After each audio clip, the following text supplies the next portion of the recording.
Hi readers, it's Lori. Welcome back to my channel, Books, Ink, and Paper. I've got some anticipated reads for you to consider for the month of April. It is already almost April, and there are a number of them.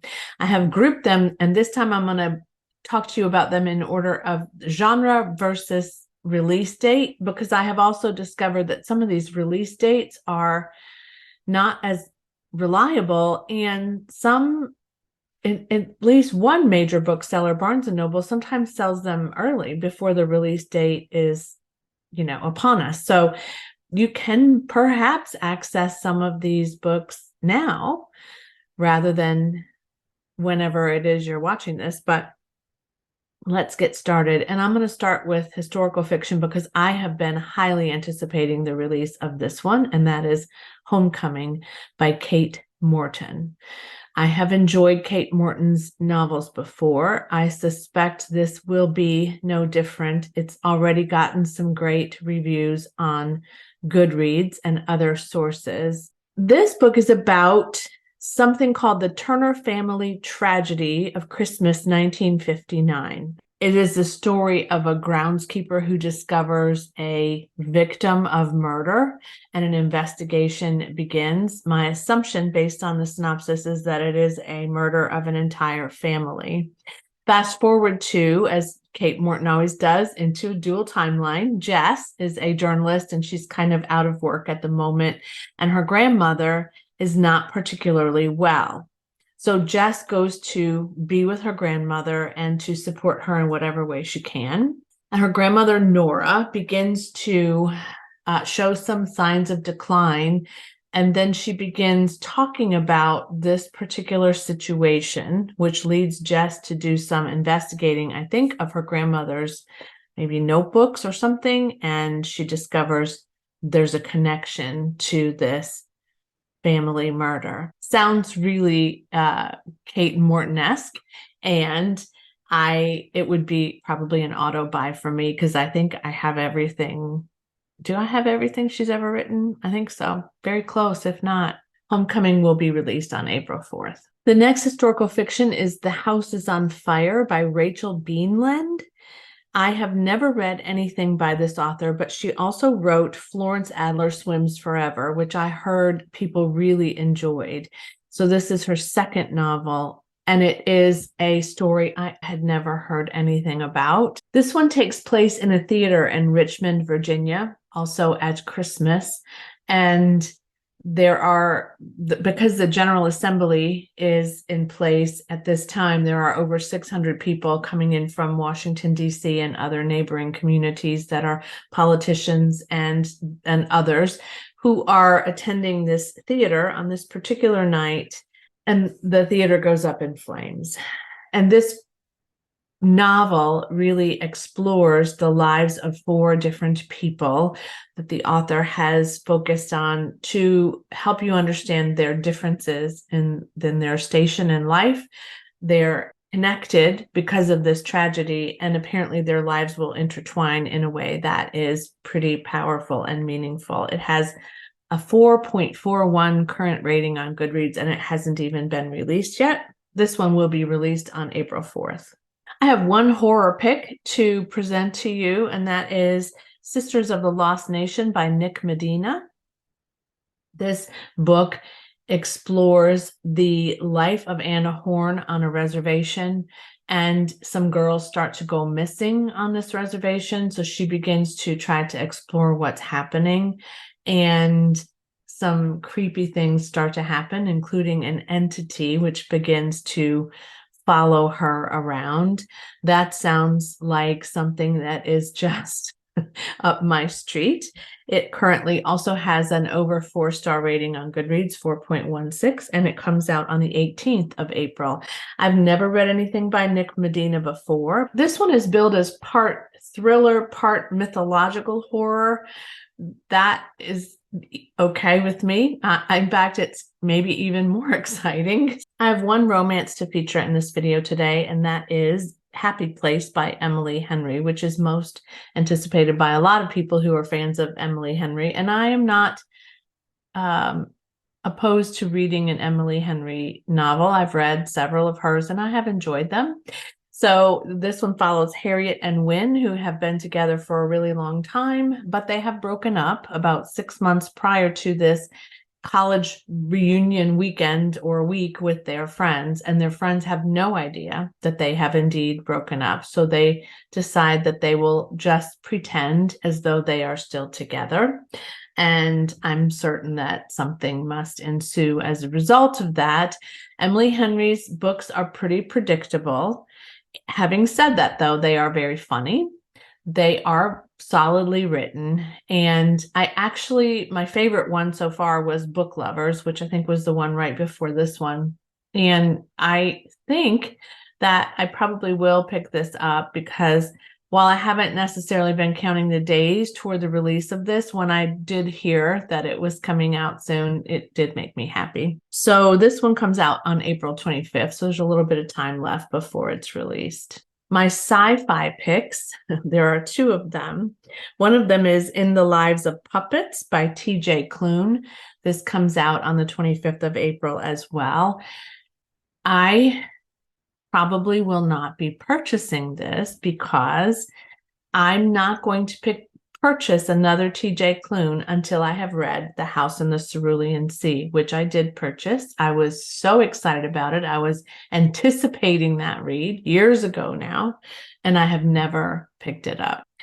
So honest to goodness, this is my commitment to myself. I will not read In the Lives of Puppets until I have read The House in the Cerulean Sea.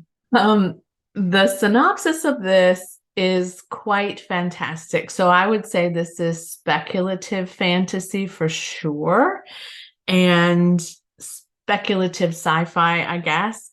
Both of those would be accurate, I think.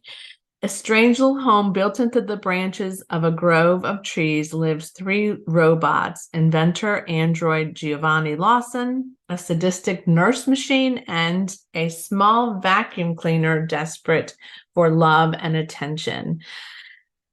And then a human named Victor lives there too. I don't quite know what to say about this plot, but I also think that it is indicative of T.J. Klune's imagination and creativity and unique style and unique voice. I think that this is potentially a possible retelling of something based on someone else's kind of conversation about this one. But I will say that if you're looking for clues about what it might be a retelling of, there is one statement at the end of the synopsis on Goodreads that says, along the way to save Geo, amid conflicted feelings of betrayal and affection for Hap, Vic must decide for himself, can he accept love with strings attached? T.J. Klune does have some LGBTQ characters at times, so he is a great novel for those of you who are looking for queer fiction, and I have no doubt that this will be fun. Okay, I'm really excited about this one, and I've never read anything by this author. He writes speculative sci-fi, speculative fiction as well. His name is Nicholas Burge, and the novel is called Ascension. In the middle of the Pacific Ocean, a mountain of snow appears out of nowhere, and a scientist named Harold is hired by what the synopsis says is kind of a shadowy organization. So I don't know if that means that they operate under the radar or if they are a dark organization. I have no idea. They're a government organization operating like outside of the realms of permission. I don't know. I don't really care, but he is hired to try to figure out why this mountain formed suddenly and what it means to the people, the planet. I don't want to know a whole lot more than that, except it sounds completely compelling to me and just like the sort of thing that I would like. He has a crew of people too, and I think there's some paranoia, and there's a lot of questions that come up without answers, a lot of different threads perhaps that are taking them in one direction or another. But I don't know, let me know if you think that sounds as fun as I do. Like a mountain suddenly appearing in the middle of the ocean is quite fantastic. And does it have any ties to climate change and to what we're doing to the planet? I don't know, but that might be fun too.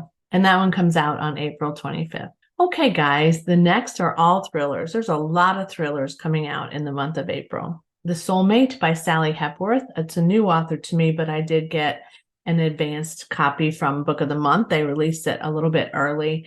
This is about a couple who live on the cliffs of this particular town or community, and the cliffs are known for people who leap from those cliffs to their death. However, this character's husband, Gabe, has a superpower, kind of, if you will, of being able to talk people out of their desire to commit suicide. But then one night, a girl jumps off the cliff, and Gabe did not speak to her. And there is a connection between this girl and Gabe. So the story unfolds in that way. That comes out on April 4th. The Only Survivors by Megan Miranda comes out on April 11th. This is a thriller as well. I have read one of Megan Miranda's works. This one is about a group of classmates who in their past had come to I think graduation night or some kind of an event where they were all together, and one of them dies by suicide, and they agree that every 7 years they will come back together. And when they do come back together in the Outer Banks, something occurs, and there is a danger that at least one, if not more of them, will continue to disappear over time. Sounds thrilling. Like I said, I did enjoy the other one that I read by her, which was The Last House Guest. I enjoyed that one. I still have it. And if you like thrillers, Megan Miranda is a constant presence, I would say, in that genre. Symphony of Secrets by Brendan Slocum. I've never read anything by this author, but he did have a very popular book club selection that he wrote called The Violin Conspiracy a while ago. But Symphony of Secrets is about a famous composer who was the most famous composer of all time. But one day, a music professor finds out that this composer took the work of a Black composer and called it his own. And this particular professor, whose name is Bern Hendricks, is committed to righting this wrong. And so he starts on this process, and there are some other people who do not want this to happen. And there's a more complicated story underneath this. I really like this one. I have a feeling that this will be one that ends up on my currently reading and read list. And that one comes out on the 18th of April. And the last one is The Last Word, How Appropriate by Taylor Adams, another author I have enjoyed a lot. This one comes out on, let me see what day this one comes out, April 25th as well. It follows a character named Emma, who is living in a remote area with her golden retriever, and her life is fine. Everything is all right. It's just an ordinary life.